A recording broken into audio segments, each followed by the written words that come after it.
A monk was meditating in the woods. And this is a Zen story. Keep that in mind. And this meditative monk, well, he was nice and peaceful on the grass, eyes closed, breathing. When he felt the hot breath of a Bengal tiger in his face. Now, this was not a stupid monk. He knew when you feel the hot breath of a Bengal tiger, you run! And he ran. Bengal tiger in hot pursuit. He ran hard. Bengal tiger catching up. They come to the end of a cliff. Single vine hanging from that cliff. And this monk adds the vine just out of the clutches of the Bengal tiger. Wipes it down. That was close. Halfway down, climbing hand over hand on that vine, he looks at the bottom of a cliff. And what do you think he sees? Another Bengal tiger, licking his lips in keen anticipation. Bengal tiger on top. Bengal tiger. Now remember, this is a Zen story. Out of the middle of that cliff was a great big, beautiful strawberry, probably never touched or seen by human hands. This monk picked that strawberry. He ate the strawberry he thoroughly enjoyed. The strawberry. Most of us spend our lives feeding the wrong wolf. We fear the Bengal tigers of our future. We run away from the Bengal tigers of our past. And rarely do we enjoy strawberries of life.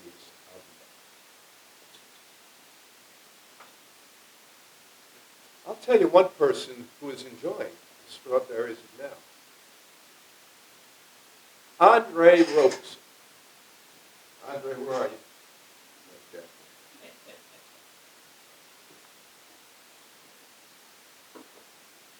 Let's ask you a question. Where does 30% of the global supply of minerals come from? Does anyone know? 30% of the world's supply of global minerals comes from where? Africa. Very good. 9 out of 10 of the poorest countries in the world come from where? Africa. How do you square that circle? Cobalt, lithium, nickel, rare earth minerals, gold, silver, copper, platinum, palladium, all come from a country that has 9 of the 10 poorest countries in the world, in the continent. And the answer to that question is Africa exports raw minerals. There's no margin there. When they export it, all the processing, refining, and distribution takes place. That's where the money is. And where is most of that made today? China. If you actually knew how much copper is smelted in China, it's a remarkable number. That's where the money is. While 9 out of 10 of the poorest countries in the world sit in a continent with all those resources. Along came Andre Roberson of Responsible Minerals Exchange. He created a platform in conjunction with the Africa Minerals Strategy Group, whose purpose was to leave the value-generating supply chain in Africa. Now, the processing, refining, distribution takes place in Africa. And now the money is made and stays in Africa. Brilliant. Absolutely brilliant. Andre grew up really under the spotlight. His uncle, Paul Roberson, was a well-known author and civil rights activist. That is a hell of a legacy to come into. 50 years from now, I promise you, he will leave a far greater legacy than his uncle. Right? That introduction was amazing. It actually got me emotional when I started to think about my uncle and everything that he achieved and everything that's been placed in my life. Um, Before I get into what I want to pitch to you, I'll give you a little history about me. I grew up taking care of the physically and mentally challenged. I had my own home at 13, taking care of 10 consumers. My grandmother always told me, she's like, oh, you're not a follower, you're going to be a leader. And I never understood it. You know, I was a kid playing football, basketball. I was very good at it. I went all the way semi-pro, played wide receiver for the Cowboys, excelled in track and field. Then I got into acting. You know, I got discovered by Judy Landis, John Landis, who did American Werewolf in London, Michael Jackson's Thriller. She's like, oh, you're going to be a star. You're going to be a celebrity. And I'm like, yeah, whatever. Next thing I know, I'm on Days of Our Lives. I'm doing Notorious. I'm doing commercials with the late Kobe Bryant and different things. And so my life is going on that path. And as I was going on that path, I decided that I wanted to do music. So I said, okay, cool, I'm going to do music. And I ended up releasing 2 albums under Warner Brothers. But through that process, my grandmother told me, you were born a servant, and you must always keep that in the forefront of who you are. So we opened up a nonprofit called Official No One Left Behind. So I would go to Hollywood by day, have my name on a dressing room, getting makeup, everything on me, and I'm on top of the world. But then I'd leave there, go home, and my grandmother's like, okay, go get that box, go get that food, pack all those boxes, and we're going to deliver it in the morning. And at that time, I didn't realize that God was working on me. I just wanted to be in my carnal nature and be like, oh, I want to go do this. I'm in Hollywood. Who am I to do this? But I did this with no resources. So that means I'm going to pick up a truck. I'm picking up 10 pallets of food. I have no pallet jack. And at that time, I didn't even know what a pallet jack was. So I'm taking each item off of this pallet, putting it onto another pallet, and then I'm making up 500 boxes. So putting every item in there, I may have 15, 20 items. I did this for over 10 years. And in the 10th year, I really realized, oh, wow, I am a servant. And it changed my perspective on how I carried myself and what I gave to the world. From me understanding that, to date, I have fed over 18 million people with my 2 hands. Not telling someone to do it, but I've done it with my 2 hands. And I don't say that to tote like that's something like a big deal, but it just shows the work ethic that I put into it, staying into it. Because there are many days that I just wanted to give up. But I didn't know why I was doing this work. I didn't know where it was leading me to. But then I fell in love with it. I fell in love with becoming a servant. I said, oh, wow, I don't want to be in Hollywood and all that. I'll do it. I'll use it as a tool to give me money and leverage and use my identity to be able to give back. Well, where it really counted to put all these things together was when the pandemic hit. When the pandemic hit, from 2020 to 2021, I fed 3 million people. If you can imagine feeding 3 million people and doing it without resources, but then I'm a believer in God. Some people say the universe. Me, I sitting down and I'm like, okay, I need to go get food for 7,000 people. I go to a gentleman that owns a food bank. I have a 15-year relationship with them. Hey, Mark, I need food for 7,000 people. Like, do you know how much food that is? That's like 10 trucks. I said, yeah. I said, I don't know why I'm asking you this, but I need this food. He looks at me, he leans back in his chair, and he's like, I'll give it to you. He gives me this food. I don't even have a warehouse. I don't know where to put the food. I have a partnership with a charter school. Principal says, I'll give you my gym. He gives me this gym. Again, I just told you, 7,000 pounds of food. I start putting this food in the gym, and I got everything from eggs to this to that. And I'm just in motion. My spirit said, go do this, let's do this. So I'm just in motion. I remember picking up this food, it's in the gym. I get the parents from the school, they're volunteering. We're in the pandemic, so you gotta be 6 feet apart. So it's a unique situation because somebody make one phone call and I'm shut down. I put this food together and I'm like, okay, I'm gonna make 10 stations outside. I can have 10 cars at a time. I'm just creating. Well, it got to about 3:45 in the morning and my hand starts going like this because I realized how much food I had and didn't even know if anybody was gonna show up. So I have all this food, everything, and I'm like, oh gosh, oh gosh. And so I'm standing outside for 2, 3 hours like, okay, what did I do? Did I just destroy myself? Well, about 5:45, this little lady pulls up in a little car. Now again, I got this food. I did not know what this food was going to be determined for. This lady pulls up in a little car, little beat up car. And she's like, oh, comida, comida? And I'm like, yeah, yeah. Next thing I know, I end up with a 10-mile line. A 10-mile line. I'm in the middle of the street trying to get food out, direct traffic. I get a call from the police department. I'm like, how do you have my number? Police department was like, oh, we're going to shut you down, but not for the reason we think. We're going to partner with you. So I say all this to say that that was the beginning of the miracles that happened in my life. And it brings me to today, for why I'm here before you today. Through that philanthropy work, and also being in the film industry, I'm in Utah working on a project, film project, because I'm thinking like, I'm going to produce projects, that's what I'm going to do. I love acting, I love music, that's where I'm going. I'm in Utah working on a project, I have a partner that says, you need to come to Texas. I'm like, no, I'm not going to Texas. He's like, no, you have to come to Texas. I need to introduce you to somebody. I'm like, no, I'm not going to Texas. I'm good. But then something in my spirit's like, you need to go. So I get a ticket, I go to Texas. I go to Texas.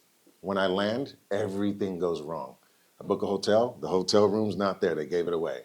Go to get a rental car, they won't give it to me because I'm on a one-way ticket. I'm like, then I get to downtown Dallas, I'm walking in the morning and it's like nothing but homeless on there. And everybody's asking me for water and I'm thirsty. So I'm just in my carnal nature, I'm angry. I'm just like, what am I doing in Texas? I should have stayed where I was at. I go in there, I get 20 bottles of water, I give everybody water so I can have water in peace. And while I'm walking, someone said, God was like, okay, I don't know why you're so upset, nothing, I have something for you. Shut up, just go get some rest. I'm looking at the Omni Hotel, I'm like, I don't want to pay that price and I got to get up at 8 o'clock in the morning to be somewhere, why would I do that? I wrestled with myself until 5 o'clock in the morning and I still got the room to get 3 hours of rest. I get up, I go back to the hotel, my room's ready. I go up to the room, I'm supposed to be at the event, I go sit on the balcony. Oh, you know what, I'm not going. And something in my spirit was like, if you don't get up and you don't go downstairs right now, I know something. So I kind of like jumped up, I go downstairs, I go sit down, and I live in Orange County where, we get the sun, we have Laguna Beach, we have all the stuff. I sit down, this gentleman's talking, he's like, oh, close your eyes, picture a beach. I'm like, I live at the beach, why would I? So I'm like, why am I here? The African delegates are sitting way on the other side. And so I'm like, I'm just not comfortable. Lamar Odom walks through the door, big ex-Laker, right? Think he'd walk forward. He comes in, oh, I'm so cold. And I'm looking at him like, but I have a sweater in my room. So it gives me a reason to leave. So I'm like, oh, let me go get the sweater. I go back up to my room. I go back to the balcony and I sit down. I'm like, I'm not going back. I'm bored. And it was like something shook me like an earthquake. It was like, if you don't get back down there. So I get up, I go back down. I throw him the sweater, it lands on the floor. And I'm like, oh, I'm so sorry. Like a room like this, just stopping the room. But it was that one moment that had the African delegates that I didn't know. I didn't even want to be there. I get done, the gentleman that invites me there, that's supposed to introduce me to the African delegates, doesn't do it. So I'm in a room like this, just standing here, I don't know nobody. And I'm like, okay, I gotta go. I'm gonna go get me a plane ticket, I'm leaving in the morning. If nothing happens by in the morning, I'm out. I go to sleep that night, I wake up, I'm like, okay, let me go get breakfast. I come out of the elevator like this, make a left, take a left. Who do I run into? African delegates. And they're like, you're just the person we want to speak to. And I'm like, okay, why? They're like, can we have some time? We sit in the lobby for 2 hours. And I'll get to who the African delegates are in a second. We talk. But for the first time, I'm sitting with someone from another country that really wants to know who I am. And I don't really know who they are. And they say, hey, if we come into your neighborhood, would you host us? I said, yeah, if you come, I'll host you. I don't think you're going to come. You're royalty. Why would you come to me? They came to me. Best 4 days of my life. Spent time with them to learn who they are. They learned who I was, what my gifts are, what I've given to this world, and then just left. Just left. And I'm like, okay, wow, that was amazing.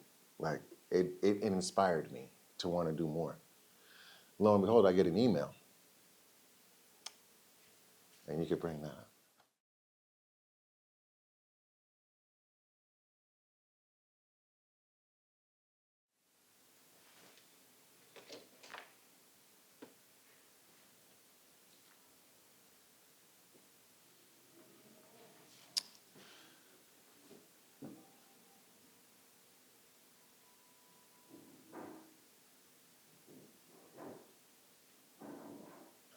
I get an email, and it's from this gentleman right there. Moses Michael Ngandu, Secretary General of Mining for the continent of Africa. He has the power like that of the President in the United States. Sends me an email, and he says, Andre, I'd like for you to be my global lead for Africa. I'm like, whoa, oh, what do you mean? He's like, we're in the middle of the greatest return and the greatest change in Africa that the world's ever seen. And I'm like, wow. So we go. Can you go to the next slide? Before that, yeah, there we go. So he makes me the global lead. You can look at the date, June 25th is when he makes me the global lead. And my job is to take everything that I've done in philanthropy, find a way to make a system and bring it to the continent of Africa to be able to change lives. Not in the mineral business. I'm in the people business. I take care of people. I provide essential resources. Before this, I've sent over 6 million pounds of resources into Mexico, El Salvador, Guatemala, Honduras. So I'm on the Latin side of things. That's where I was led. Go back to the document where Moses is there, please. So I get down the line, July 1st, he says, I'd like for you to be my special advisor. And I'm like, special advisor, what is that? He said, your unique approach is exactly what Africa needs. We came all the way from Africa to meet you. And I'm like, wow, that's a deep statement. If you can understand where Africa is right now, for the longest time, Africa is the richest country in the world. But the one thing that it's made is rich has hurt it for centuries. Because being a mineral-rich country can really put you into a tailspin when you don't have the education and the know-how to be able to unify your own people to take advantage of your own minerals. A lot of times between African Americans and Africans, the difference is in Africa, they're physical, they're there, they can do it, they have the tools. In America, African Americans, we're trained mentally. We have systems.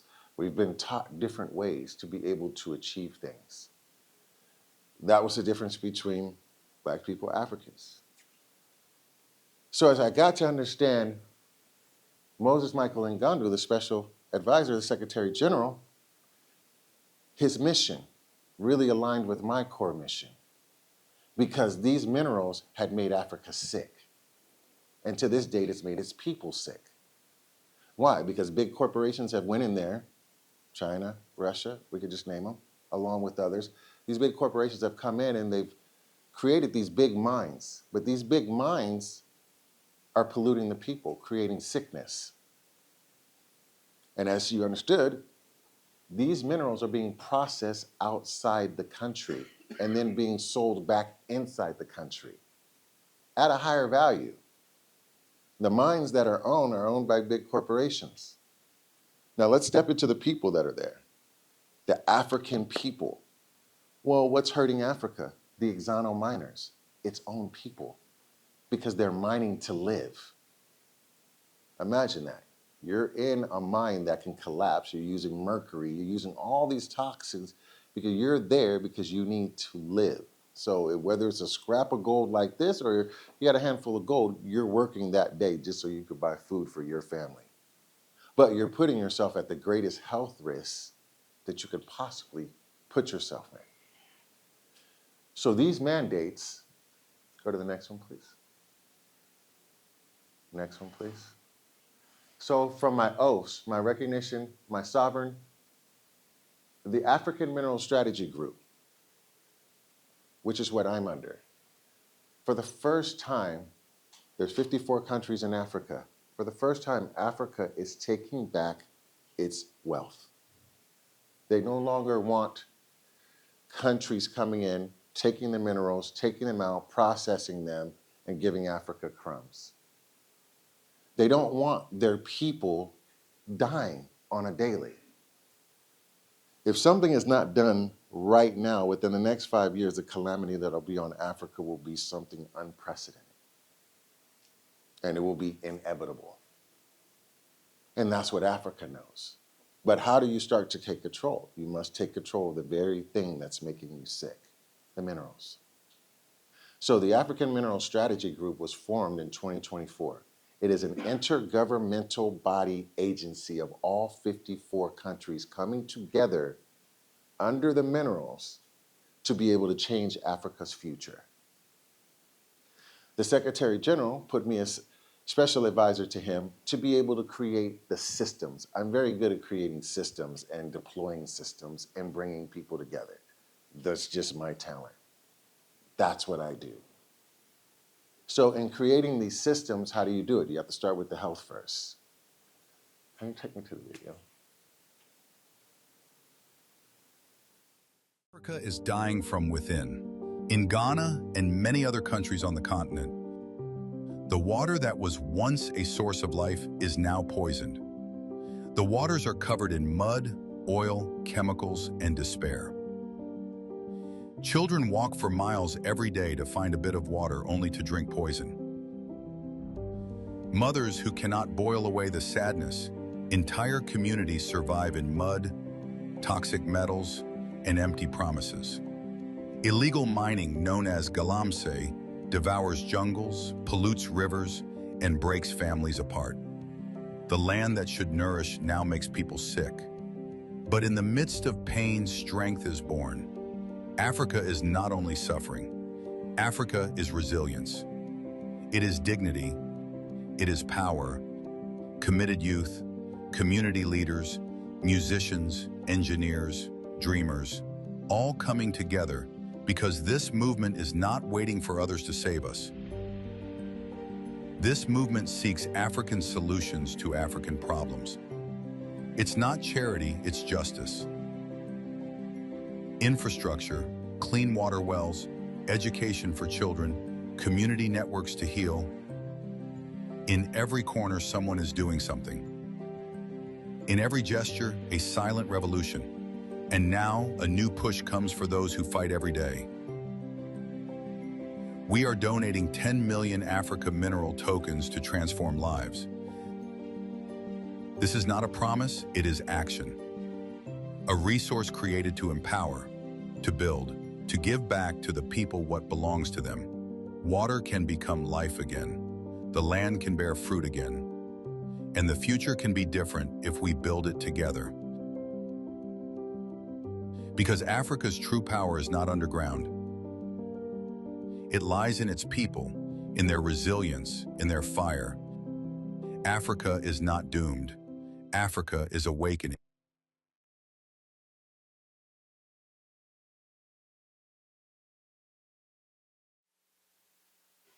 When you look at that, you see those bodies of water. Those are the things that I'm tasked in. From my nonprofit side, I will go in and clean waters. We have technology that will go in to be able to change that. The other half of it will be health, right? To be able to go in and change the people. But then you need a system. something that's transparent, something that brings honesty, something that changes the future. That's where I came up with RMX. RMX, Responsible Mining Exchange. The reason why I'm here today is because I need people that will come and join me. And I don't look at it as investors. I look at it as a team of people that want to change the world, to be on the right side of history as history's made. Because I have an opportunity to make history and to be a part of history. So what I came up with in working with the Secretary General and working with all 54 countries is RMX, Africa's Future. Right now, if you look at Africa per capita, they have the youngest people in the world. They will outlive everybody. So their average median is, I believe, 13 years old. Oldest 45. You look at other countries like the United States, China, Japan, we do not even touch them, not per capita. But what that is that it's future growth. So RMX, go ahead and go to the next one, please, is building the operating system for Africa's responsible mining economy for now and the future. So what I want a team to do and come in with me to do is be able to not only own that system, but create that system and also change Africa's future and give responsible mining in areas where it's needed and bring great understanding and education to the people to be able to create different types of jobs, right? Because if I'm going every day to mine to live, I'm not at my greatest potential. That's why RMX exists. Our pilot will be in Uganda. So what we're looking to do, next one please. They hold the world's largest mineral reserve. And you have to realize there are parts of Africa, rainforests and different things where it has been untapped. Right now, Africa finally has the technology to be able to go and scan the earth, to be able to find these minerals and give these minerals value without bringing them out of the ground. What opportunity do I have? Through the Secretary General and being backed by the African Mineral Strategy Group, I'm able to go in and put the system in place. This system would consist of going in, partnering and owning mines. Once you own the mines, you take those raw materials, we will then own the processing plant. We will build the processing plant. And again, the pilot is in Uganda. Once this is done in Uganda and the proof of concept is done, this will then be deployed all across the continent and be mandated by the African Mineral Strategy Group. Okay? Mines, processing plant, aggregation, then from deployment, which is where the exchange comes in. The beautiful thing what Africa is doing right now is they built their own blockchain. So Africa will own its own blockchain for its minerals. Right now, there are laws going on. There's a war going on in South Sudan. What is it over? It's over gold. Right in the middle of that war, mandates were made. Pretty soon across Africa, and it's being done silently. It's not something that's being promoted.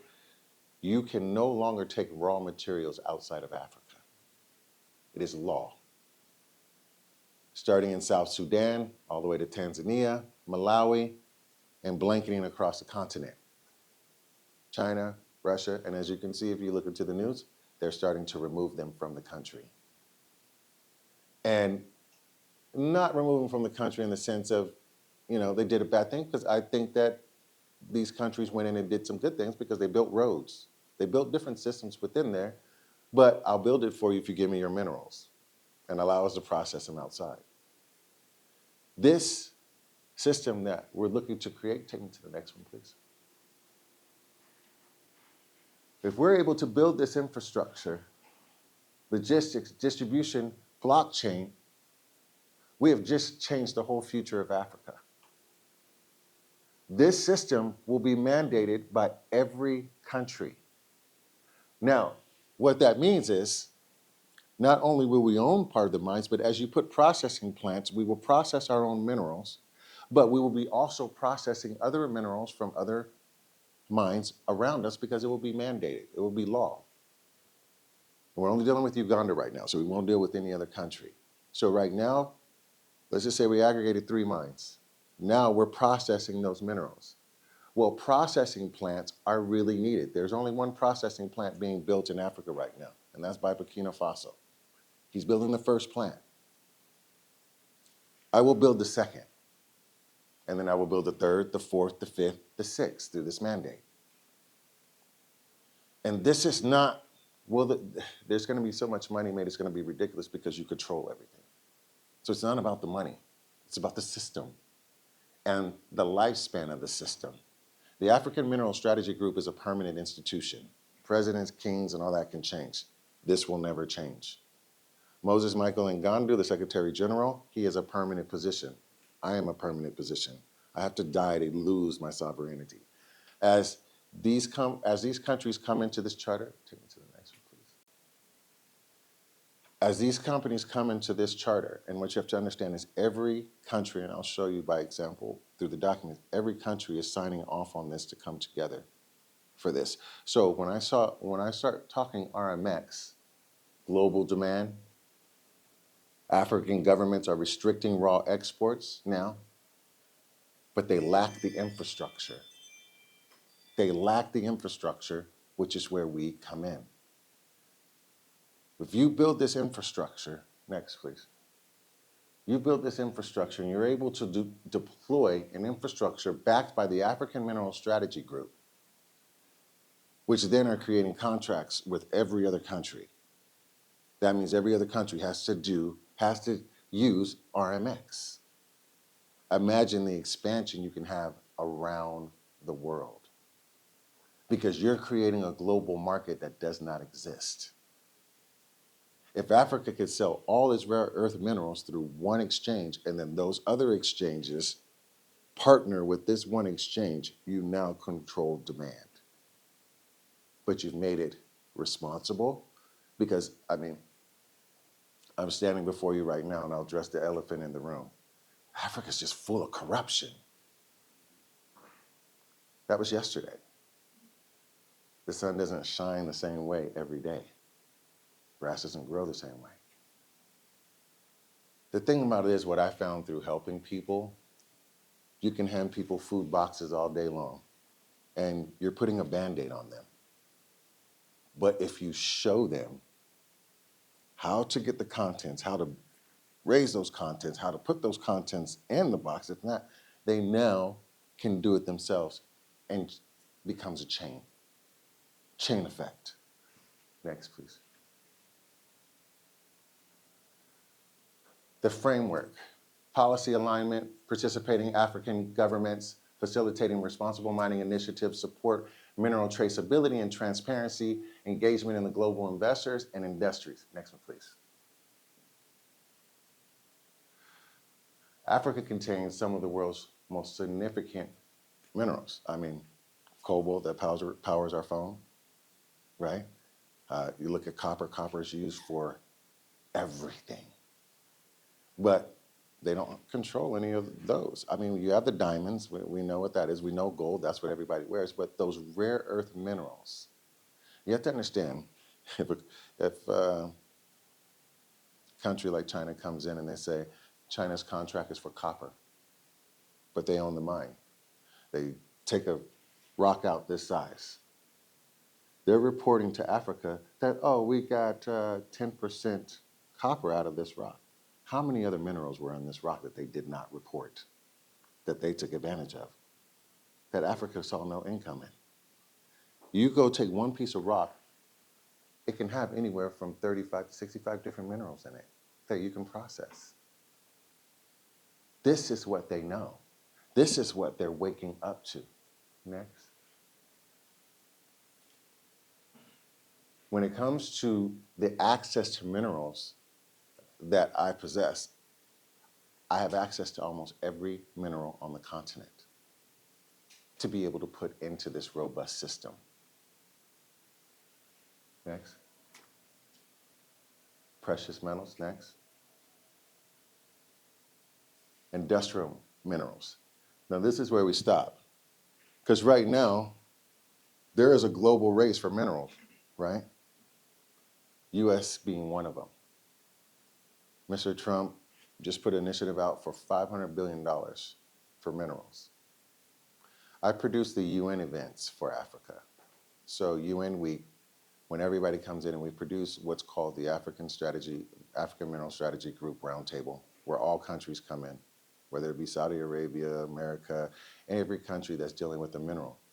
And they come in to listen to Africa's countries and the way that they talk to be able to know what that particular country is looking for in investment, how they're moving their minerals, right?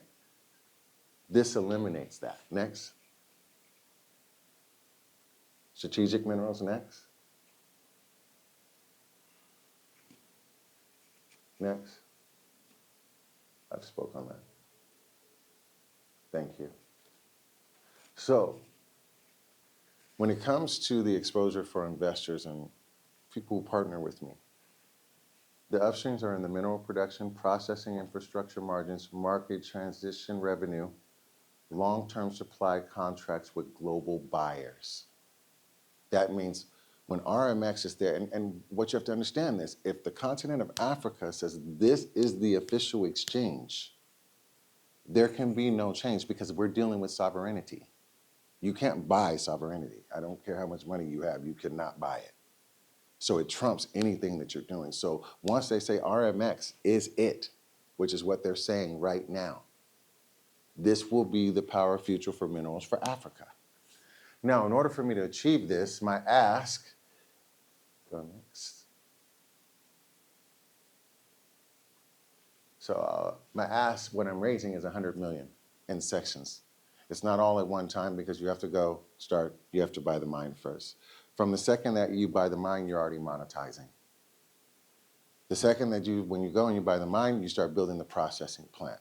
Processing plant takes anywhere from 60 to 90 days to build. I already have the partners to build it. Don't have to worry about it.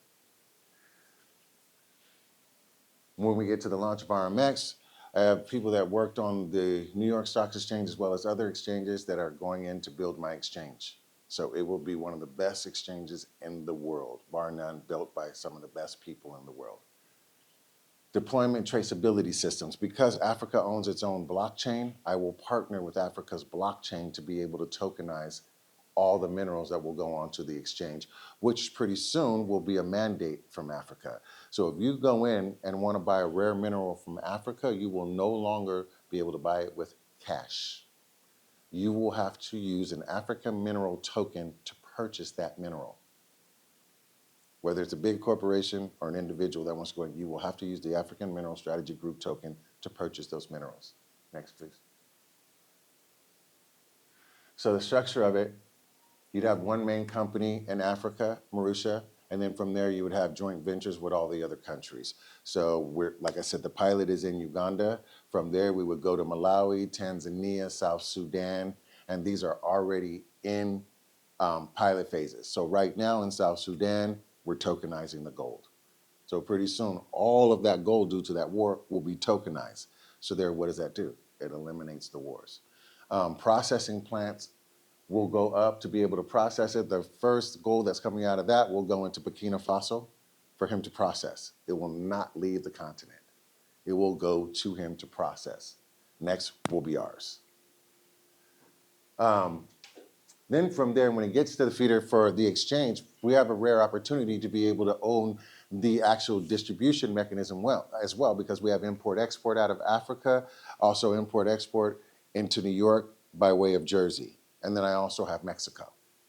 So we're able to move minerals all around the world because we will own the delivery system as well, not just the exchange. Next one, please. So equity and revenue shares from the mines is what I'm looking.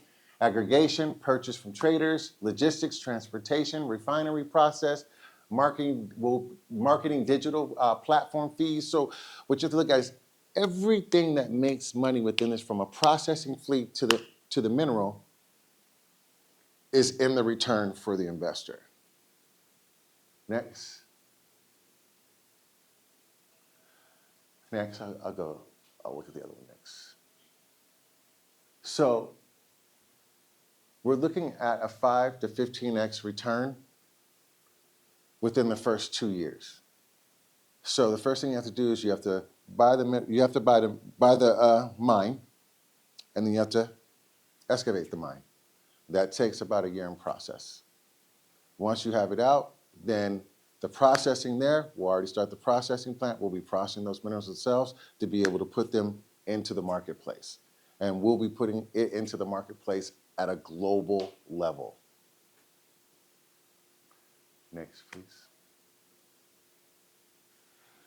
How do we scale? It's a multi-layer mineral infrastructure platform combining with mineral supply processing capacity and a digital trading marketplace. The marketplace is how we expand, because the marketplace will not just hold the minerals from the mines that we own, it'll hold minerals from every other mine that's in Africa. And as they remove the big corporations, because it's not something that you could just do tomorrow. You have to ease your head out of the lion's mouth, right? But as you ease your head out of the lion's mouth, you start to direct the lion where you want them to go and where you want them to feed. That's why this whole system is being put in place. From this system being put in place, we then can go in and help the people, because now we can build different infrastructure, because now you have bankable projects within Africa, road infrastructures, railways. These are all things at my access. Solar, right? Because now we're going in to help the people. Now we can go in and give health modalities, build hospitals, and things that will definitely give them a future so that these young kids can grow. But the biggest thing is to be able to give them a pathway with something that's in their backyard and really teach them how to use it to take care of themselves. That's what RMX is for. So yes, we'll make a lot of money. This is $1 billion business, if not trillion. But the other side of it is, imagine how many people on the continent of Africa you're going to help and change their lives. So I stand before you today to say, number one, thank you for your time. Thank you for the opportunity for me to be able to share my heart, be able to share a business model with you that I truly believe in. I have no doubt. Is it achievable? Yes. Is it big? Yes. But anything big, if you break it up into small chunks, you can do the whole thing. I'm mandated. I have the backing by all 54 countries. The only thing I have to do is have a great support base behind me, and I do the work. I'm going to do the work. I will get everybody, have the teams around me. I will do the work, just like I fed 18 million people with my 2 hands. This will be our legacy project, and we will change lives. So thank you so much for listening to me.